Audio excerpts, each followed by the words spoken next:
Hello, Brad here, just to say we're super proud that the Friday 5pm podcast is sponsored by the Malt Miller, the UK's best home brew store. We use the Malt Miller for all of our homebrew experiments, as well as tapping them up for advice and binging on their awesome YouTube channel all the time. That's why whenever we release a homebrew video, we put a recipe kit live on the Malt Miller, so you can brew with the exact same amazing ingredients that we did. The same ingredients used by pro brewers.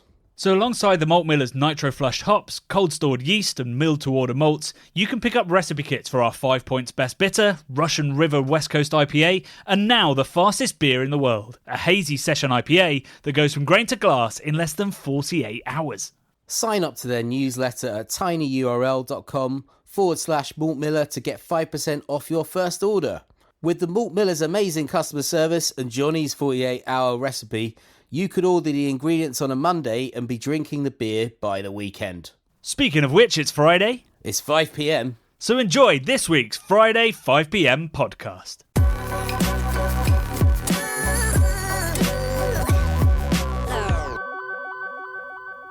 It's Friday, it's 5pm, you've made it, get a beer in your glass and start working on that slightly hazy Saturday hangover that we all know, love, and as we get older are increasingly dreading. I'm going to be winding you down into the weekend on my own this week, doing my best local radio broadcaster voice, and probably plenty of prattle as well, because sadly Brad can't be with us this week. That means you're left with the, certainly with this podcast, like the Art Garfunkel to the Paul Simon, or the Bez to everybody else in the band, Phil Neville rather than Gary, Sue from Sooty and Sweep, the Smith and the Turner, not the Fullers. I think that's all of the less popular of the dream teams covered. But yes, I have a great show lined up for you this week, even though we're missing the main thrust, or rather the misdirectional thrust of Bradley. I went onto our Patreon forum. You can join our Patreon from a miserly £2 a month and get access to our Discord forum. And I went in there and I asked people if they had any burning questions they wanted to ask specifically me that I could cover on this podcast. Because not only do we not have Brad, we also don't have an upload this week. We did, in fact, have a live show last night, which went really, really well. We're really pleased with how it went. And thanks to everybody who either bought a box or donated on the night to our charity for International Women's Day. You can still watch that live show. There's a link in the descriptions box to this podcast, and you can also still donate to Womankind, which was our charity chosen and one of the official charities of International Women's Day.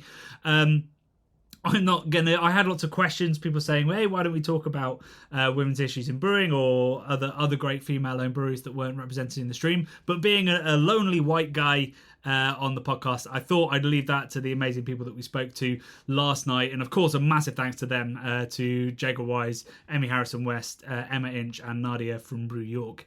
But yeah, you can watch that. You can hear all of their thoughts and some of my thoughts on diversity in the beer industry. But I will leave that behind now, other than say, please do donate. Donate. That was go donate. Portmanteaued there. You're welcome. What I did want to do, though, is quickly give a shout out to some of the amazing female content creators, which we didn't cover too much in the live show last night. So amazing women that you could go and follow on social media or follow their work that I really respect, and a huge part of the research that we do for all of our episodes. So the people I just wanted to give a big shout out to are Lily Waite, who, when I was Beer Writer of the Year in the UK back in 2019, we the panel that judged the next year for the Beer Writer of the Year gave it to Lily. She had a fantastic year that year. She is one of the best writers in the UK, and increasingly a great brewer with queer brewing. Claire Bullen, who is the editor at Good Beer Hunting, is a fantastic writer, and sadly because she's editing so much she doesn't write as much anymore, but she is absolutely fantastic and you should look up her.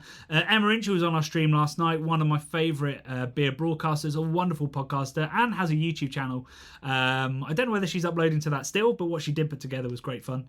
A Beer with Nat is a wonderful, it was a podcast and now it's actually a beer school. So you can go online and learn, study towards your Cicerone qualifications and stuff with Nat. And she's a fantastic educator in the world of beer. The Beer Ladies podcast is one of my favourite podcasts. Lots of history-based conversations. They interview historians and brewers and talk a lot about the history of brewing, which is, of course, mostly done by women for centuries. In fact, millennia, it's mostly done by women, and they dig into that as well. So Beer Ladies Pod is amazing. And, of course, Sarah Flora, who is another YouTuber, a homebrew YouTuber who I watch all the time. We did invite her on the stream last night, but sadly she couldn't make it. But she makes great homebrew content, so if you're looking to get into homebrewing or just to learn a bit more, she does lots of experimentations with different ingredients, particularly with fruits and stuff like that. They're always great fun to watch, and she's slowly building up towards producing some commercial batches, which is very exciting for her. I won't be able to taste it because it's over in the States, but maybe one day. So yeah, that's my input on International Women's Day for the pod, but please go watch and donate at the link below. So let's get the usual podcast stuff. I say the usual stuff, the new stuff. We are sticking to our guns, even when there's only one of me, to the beer of the week segment. Our one concession to the fact that this is actually a beer podcast. My beer of the week this week is Mackerel Skies from Crossover Blending. Crossover, very local to me, about 15 minutes away from where I live. They make entirely spontaneous beer inspired by the lambic brewers of Belgium, and they brew all of their beers up at Elgood's, ship it down, and barrel age it, blend it, add lots of fruits. They're very into their provenance of fruits, British fruits that they add to the beers. And I actually joined them for a brew day on Tuesday, and in my Discord forum I showed some of the behind the scenes pics. It was a really, really enlightening day, which I'll get into in a sec. But Mackerel Skies is, I think, it was their first ever sort of clean beer, so one that was just a blend of their base beers with no fruit or anything like that added.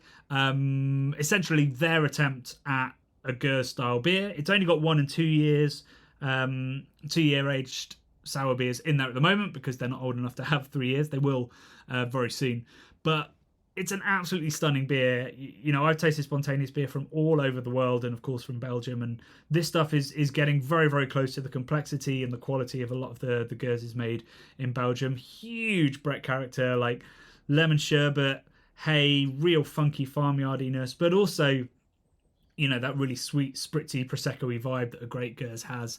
It's a stunning beer.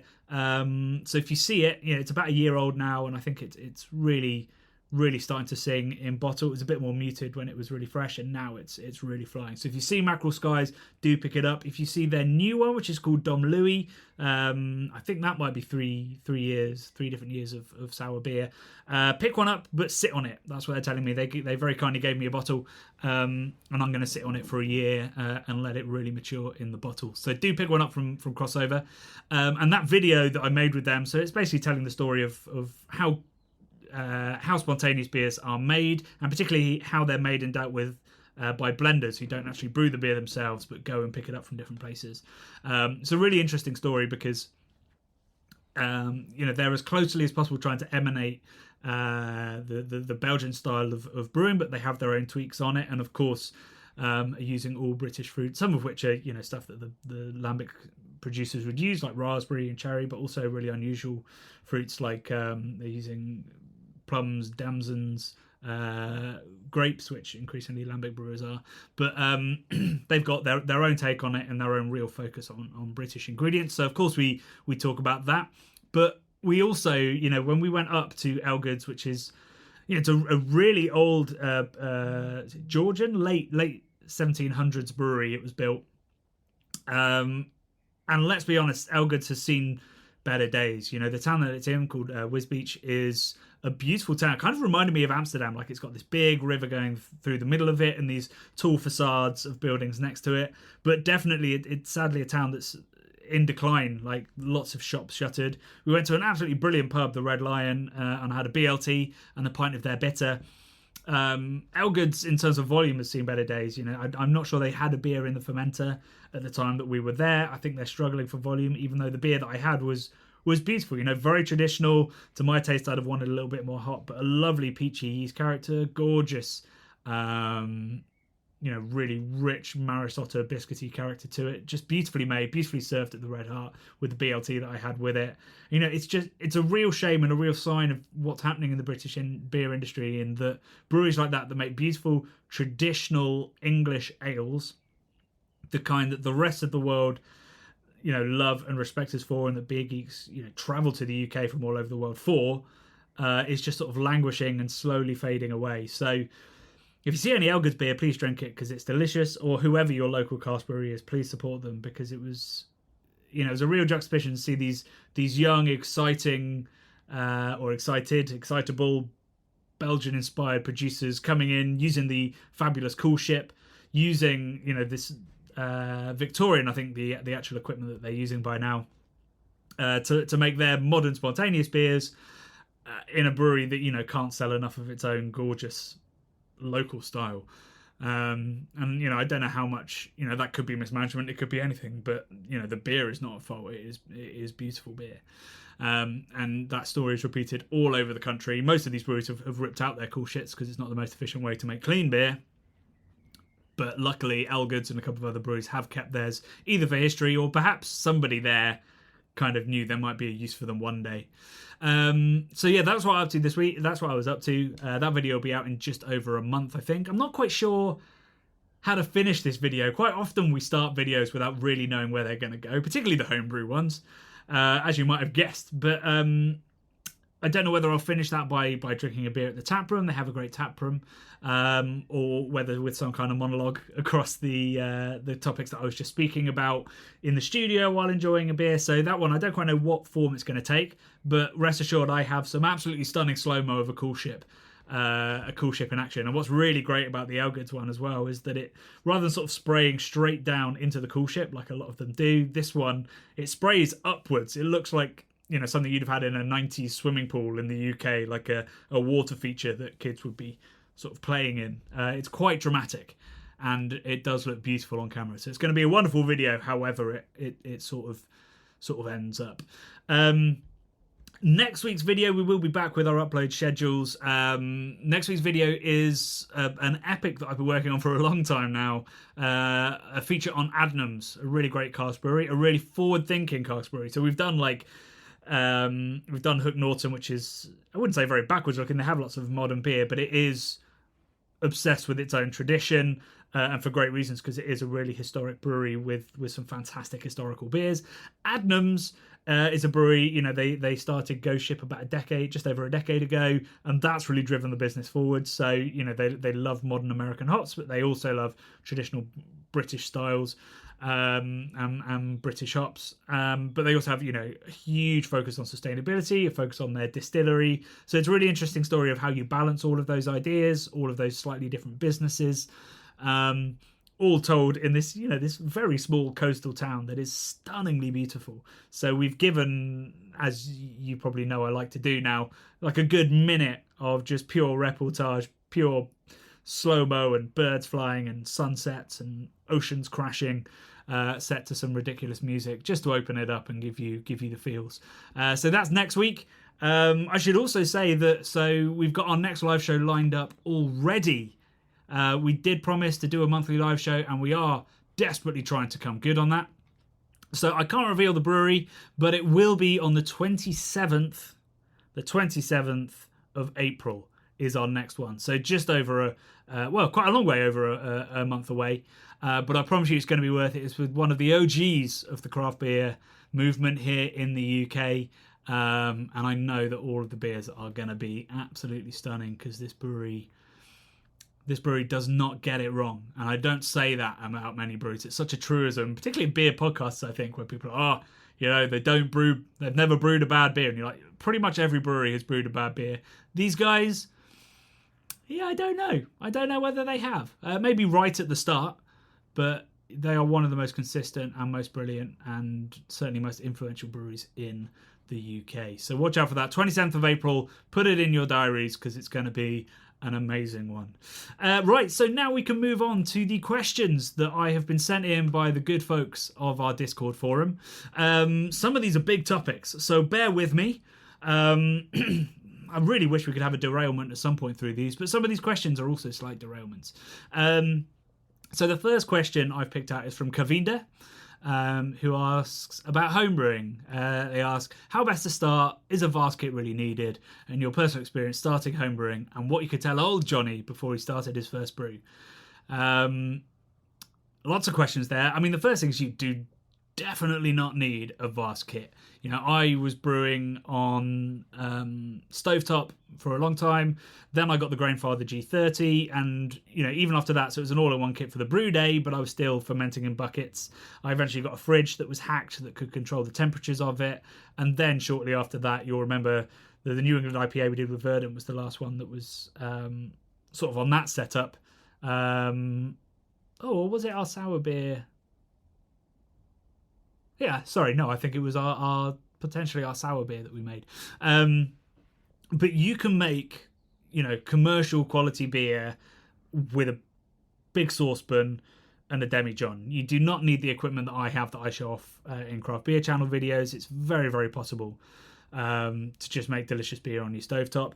In fact, Malt Miller have recently released their kitchen brewery kits, which are absolutely amazing, and we're hoping to do some content on that to help people who are just getting started out in homebrewing. So that will be coming to the channel eventually. But go check out that, because it's a very cheap way to give homebrewing a go. And you know, the results, I'm not saying the first brew you ever do will be a great beer, but you will be able to dial in recipes, dial in your processes, work out what it's all about on those kits, and make beer that will make your friends go, whoo, I did not think that this would be possible at home. So absolutely not, you know, there's not a high bar for entering homebrew. There is a high bar if you want to make all different kinds of styles, if you really want to dial in recipes, if you want to, you know, I guess it's like any hobby. You can go really deep, but you don't necessarily have to. You know, you could go for a bike ride on a 50 quid thing you buy down Brixton Market. Well, I wouldn't buy from Brixton Market, it's probably stolen. But you could go for a bike ride on a crappy bike, but as anybody knows that started cycling as a hobby, that crappy bike will be replaced by either part by part or by a flashy bike in the end. My personal experience starting homebrewing, luckily I had a friend, a guy called Luke, who appeared on the channel a couple of times to guide me through it all. He was actually still just an extract brewer, but that was a great way to learn. I think extract brewing can be a really fun way to learn. It can certainly teach you about fermentation and stuff like that, but you know, extract brewing will teach you the processes properly. It will teach you the pitfalls, but also the joys of getting it right. So I guess to some extent I'd say, you know, maybe I should have gone all malt initially, particularly because, you know, brew in the bag, stovetop, you know, it really isn't that difficult to get a hang of how to do a mash. In terms of what I'd tell old Johnny or younger Johnny, I'd have copied more recipes. I'd have done more commercial brews, because then I'd have known how close I was getting. You know, it's super helpful to do a beer that you know and love, because then you'll know whether you're getting close to the expressions of the hops, of the malts, getting your numbers right and stuff like that. So I'd have done a bit more of that, and I might have been able to improve my home brewing a little bit quicker. But that's about it, really, Kavinda. I think it's one of those things where you've just got to throw yourself in. You know, spend a tiny bit of money, throw yourself in, and if you don't like it, you haven't wasted a lot of money. And if you love it, you will, you know, because it can feel very hard to get into. There's so much information. You will fall down those rabbit holes if you enjoy that first brew or second brew, and have a little bit of success with them. So that you know, it's a bit like making a YouTube channel. The best time to start is now, even if it's going to be terrible to start with, which ours definitely was. You won't know that you love it, and you won't know that you can be good at it until you get started. And I think, you know, that was true. You know, I really got into homebrewing in 2020 during the lockdowns, and you know, I got into it because I was like, well, we can't make other content, so I'm just gonna have to do it. I'm just gonna have to really commit, and that's when I really started loving it. So commit, don't worry about making mistakes, and don't worry about spending lots of money. Rich Lionheart asks, what's the best and worst beer you've ever brewed?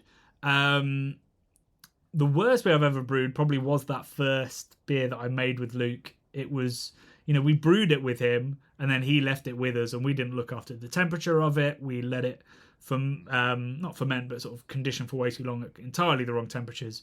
And I don't think we hit a terminal gravity either, which might have been why we left it for so long. But essentially, the day we cracked it, it was very, very sweet, not very hoppy, and a little bit acetaldehyde, and then a week later it was vinegar. So not a huge success. The best beer I've ever brewed, that's really hard. I mean, the beer that I've enjoyed the most that we've brewed is definitely the 5 Points Best. There's also a beer that wasn't on the channel, which I loved, which was it was an Aussie hopped New England Pale at 5.2%. It's Galaxy and Nelson. That was super delicious. I made that for a Christmas one year. There's another Christmas beer I made. I was asked to make a pale and juicy session beer, and I made an all Azaka beer. Never do that. Azaka has zero complexity to it. It smells like peaches and weirdly diacetyl, like it's got a very sweet kind of buttery character to it as well as Azaka sometimes. And that was a terrible, not undrinkable, just you didn't want more than a pint, even though it was, I think, 4.5. So that wasn't a great beer. A great example of a beer that wasn't flawed, but just wasn't a great beer. Brad's version of the pastry stout was really good and is still really good. So the cinnamon coffee lactose imperial stout we made was great. And the double IPA with Cloudwater was also great. I mean, it's interesting when I film for the Craft Beer Channel, when I film homebrews, generally the beers turn out better. And I think just my attention to detail is greater, even though I'm filming while I'm doing it. I'm really thinking and really planning ahead. And I always seem to hit my numbers, which I don't necessarily when I'm just doing it for fun, having a beer, being distracted by the family or whatever. So actually, yeah, pretty much all the best beers I've made, except for that Aussie Pale, have been for the channel. So you've seen them. I'm not lying when I say that these beers are really good. I will say, though, the 36-hour beer fell off a cliff real quickly. It was delicious for a week, and then, I think the really short hop contact time meant that the character disappeared quite quickly. The fact that I couldn't really filter it meant that all of its sort of off flavors starting to come out, particularly as it warms up, and it's starting to drop a little bit bright as well. So just not a very stable beer. So again, I think I said it in the podcast afterwards, if you're going to brew that recipe, and the recipe is now a malt miller, do it in 48 hours. Give yourself a really good cold crash. Let it condition for a little bit longer. Follow all the steps during the brew day. Get to terminal gravity. You don't need to do a diac rest. There was no diacetyl at those temperatures, but just condition it for 48 hours if you can, and you'll end up with a much more stable, much less flawed beer. But still, I've made much worse beers than that. The Azaka beer was much worse than that. So yeah, still a success of an experiment. Right, so now we get to the third and final question, but it's a big question. And this is from Neil P. And he said, any comments on the various reports that macro brewers are pulling back from craft beer? Bubble burst, costs, always their plan, buy and shut. This is the kind of question that I couldn't tackle with Brad. I think he'd be he'd probably be asleep. So I'm gonna get stuck into this one. It's a great question. So for those of you that don't know, this is coming from lots of stories about AB InBev, biggest brewery in the world, who have, I guess, let a lot of people go, made a lot of people redundant in the States, and restructured a lot of their breweries and closed a lot of the craft breweries that they bought. So they've spent in the last sort of decade, they spent about £600 million on buying craft breweries. And now they're closing many of them, shrinking their sales teams, shrinking their marketing teams, shrinking their range of beer down into tiny core ranges. And they're not the only people up to this. Very recently in the UK, we had Kirin or Lion, which is a subsidiary, selling off Magic Rock and 4 Pure Brewing, which they only bought them a couple of years ago, like even more recently than most of the ABI purchases. So, these are breweries they've bought, and it's very quickly gone wrong. And obviously, you could blame lockdown for that. But obviously, every brewery's been knocked on by that. So they've clearly decided there's something else going on. It's not a matter of, well, that was a speed bump and now things are going to improve. They've gone, you know what, either the world has changed as a result of it or we called it wrong at the start.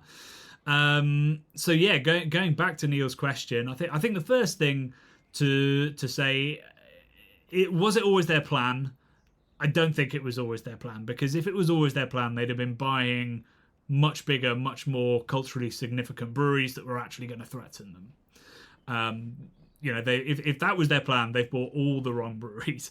They've brought tiny little breweries, all you could see the pattern. You could see strategically they were trying to get access to certain markets, and I think their plan was to grow these, most of them regional, but some not even regional, into potential national brands. And they probably expected some of them not to pan out, but they probably expected some of them to succeed, and almost none of them have. In the UK, Camden's done very well, Beavertown's done very well, in very different ways. I mean, Beavertown, the beer has fallen off a cliff quality-wise. Camden, the beer has, if anything, improved. And you can see kind of mixed fortunes as to where they've ended up, but they've both grown as a result of those purchases. But in the States, you don't see huge success of that. Goose Island has done very well, has retained some of its reputation. But, I mean, breweries that they bought, Golden Road, Wicked Weed, they were one of the Big Eats favourites. They were going Platform. We're an increasingly big brewery, very forward-thinking, multiple sites. They're the one that's closed, I think. Ceased operations and all staff laid off. So what's happening here? Neil P, has the bubble burst. To some extent, yes. It's definitely an adjustment that's happening in the market. Craft beer is not it's hit a ceiling. And I think that the bigger breweries perhaps assumed that they would be able to grow these brands much quicker and much more effectively than they have been. But I also think that they've been surprised by how poor the margins are in beer. And we talk about this on the channel a lot. People think that because a beer is costing £8, people are making a lot of money off of this. No, these are very expensive beers to make. And I think that the bigger breweries have been surprised by how hard it is to scale the production and how minimal the margins are. So the thing that gives me that inkling that that's what's happening is from the quote, Andy Thomas, who's the president of ABI's high-end division, so the craft kind of category, said, winning in craft, I mean, just check out the phrasing on this. Winning in craft remains a key pillar of our strategy to lead and develop the premium segment, but winning means something different in today's marketplace than it did a few years ago. Several of our craft brewery partners announced local team updates that will allow them to better address evolving consumer needs and trends in their home markets and beyond. There's not a lot of meaning to take from that, but what I read from that is the margin wasn't there and the volume wasn't there, so now we are having to cut back everything to increase the profitability of these breweries. So much fewer overheads, hopefully still the same amount of beer being sold. So clawing that margin back, essentially. And how successful that's going to be, I don't know, but quite probably we're going to end up with the same situation we had in the 60s and 70s in the UK, where the bigger breweries were buying up the small ones, realising it wasn't going to work and closing them, or indeed buying them up just to close them, which I don't think is happening here, but the effect is the same. People lose their jobs, diversity is reduced, and people have less access to good beer. So, it's a real shame that that's happening. I think I could have predicted it with a lot of the purchases that they made. The thing that I used to talk about as head of marketing at Cave Direct, we talked about this a lot with the breweries that we worked with that got bought out, or the breweries that were already bought out when we started working with them, is about the market cycle, the brand cycle. Brands have a limited shelf life, right? Even Budweiser, you look at, Budweiser's still there because it was so global, so huge, so important culturally to a nation. But you don't really hear about Budweiser as a brand compared to, say, Bud Light, which is the new one. And I can assure you Bud Light will be going, and that these big breweries are all looking at the replacement for Bud Light because they're producing Bud Light Seltzer. And I think I even saw on Twitter a Bud Light Seltzer where the branding is literally like, it's not beer, but then I think it's hopped. So we've got a beer, we've got a seltzer named after a beer that markets itself as not beer, but it's then hopped to taste like beer. I don't know whether they don't know what they're doing or whether they're just throwing stuff at the wall to see what sticks. But this is what we're in. Brands have a shelf life, and when you get bought out, you're limiting your shelf life, right? You're saying we're going to grow. It's the same with going into supermarkets. You limit your brand shelf life because you're everywhere, and then when people get bored of that brand, there's nowhere else to go. So we'd in Cave Direct always encourage breweries to go to the supermarkets last. Get all your organic growth out of the way, do as much of that as you can in the way that most craft breweries operate, which is sell to local people, market yourself very personably, have boots in the field or whatever they'd call it at these macro breweries, and go out and meet people and build relationships with your customer base. That's how you build a loyal, interested, passionate consumer base that want to drink your beer, want to try all the different releases that you do. Only when you plateau there do you start going to supermarkets, multi-site retailers and stuff like that.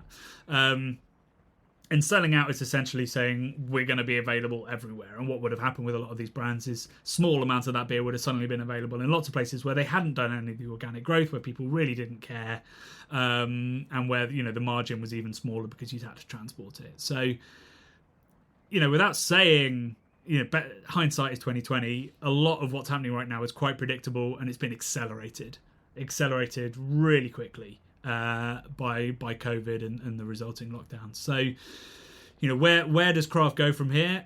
An independent craft brewery has to keep on going as it is. It's a smaller pie, and we'll see the bigger craft breweries make cutbacks as well. I think the likes of Sierra Nevada and people like that will have to streamline what they're doing and focus more on the stuff that's working. And that's a real shame, because a lot of the most exciting stuff in beer is not the stuff that's that's growing and making money for these breweries. But that's the way they're going to have to operate, and we're going to see more of that from the big guys. And I hope it doesn't end the way that it has for Platform by being entirely wound up. I hope it ends in the way they did for Magic Rock, where suddenly they're an independent brewery again, and maybe they can go back to that organic base that they had built and go, hey, we're back, we're independent, we're going to be making better beer than we were, we're going to be being a more ethical brewery than we could have been under Kirin. And that's the dream scenario for these breweries that sort of come out of the washer the other end, having been turned around and around. So I hope that gave you some insight into what's happening in the craft beer segment right now, everyone, and Neil P. I've managed to waffle on for half an hour. It's amazing that I can actually gather my thoughts that much. I'm quite impressed at myself. Again, thank you to everybody for last night. Please do hit the link and give that a watch if you haven't watched it. We'll be back next week with the epic Adnams and a wonderful, wonderful interview with Fergus, sort of the I guess the brewmaster there. It's going to be a great video, and hopefully we'll have Brad back on the pod next week as well. Until then, love and beer.